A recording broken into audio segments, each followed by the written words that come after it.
MSP राज्य रे जेतेबेले धानर सहायक मूल्य 72 टंका एबे वृद्धि कराई अनुरूप भाव में मत लगुच यहाँ कृषक मान कौन बेनिफिट आणव ना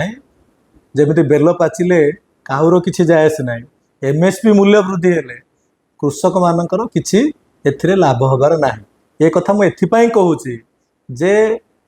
गत वर्ष मध्य 69 टंका सहायक मूल्य क्विंटाल पिछा धानर वृद्धि होता एवं जितेबाला वृद्धि होता राज्य सरकार कही 31 टंकार क्विंटाल पिछा धान किणापी जितेबाला 31 टंकार क्विंटाल पिछा धान किणापी कही ताहले 69 टंका बढ़िला पर क्विंटाल पिछा कृषक मानकठू राज्य सरकार धान जोटा कि 2369 टंकार क्विंटाल पिछा नबा कथा किंतु सेटा नेलेनी से मात्र से 31 टंकार नेले अनुरूप भाव में ए वर्ष मध्य जेतेबेले धानर सहायक मूल्य मिनिमम सपोर्ट प्राइस जोटा 72 टंका वृद्धि पाई एबे वर्तमान प्रश्न होउची जे से जो 72 टंका वृद्धि पाई सरकार जो 31 टंका क्विंटाल पिछा धान नौचंती ता बादे 72 टंका देबे कि जदि 72 टंका न दे कि पुणी से 31 टंका क्विंटाल पिछा धान किणिबे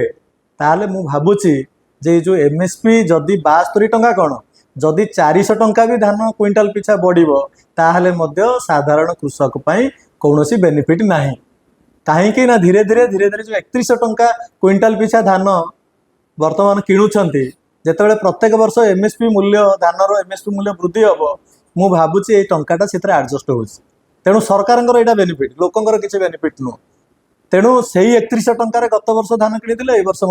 31 टंकार धान किणे सरकार जदि किणवे ताठू अधिक देवे कि एमएसपी जितेबाला प्रत्येक वर्ष वृद्धि पाउची से टंका वर्धित टंकाटा 31 टंका पर जदि देवे क्विंटाल पिछा ताहले निश्चित भाव में साधारण कृषक बेनिफिट पाइबे ना कौन कृषक एथरे बेनिफिट पाइबे ना निश्चित भाव में मुझे कहली जे जमती बेल पाचिले कुआर की गला एमएसपी धानर एमएसपी वृद्धि हेले कृषक मानकर किसी बेनिफिट ना कहीं जदि 31 टंका क्विंटाल पिछा दौरान ता बाद एमएसपी टंकाटा को अधिक देवे वर्धित दर में ताहले कृषक भाई भौणी माने राज्यर बेनिफिट पाइबे।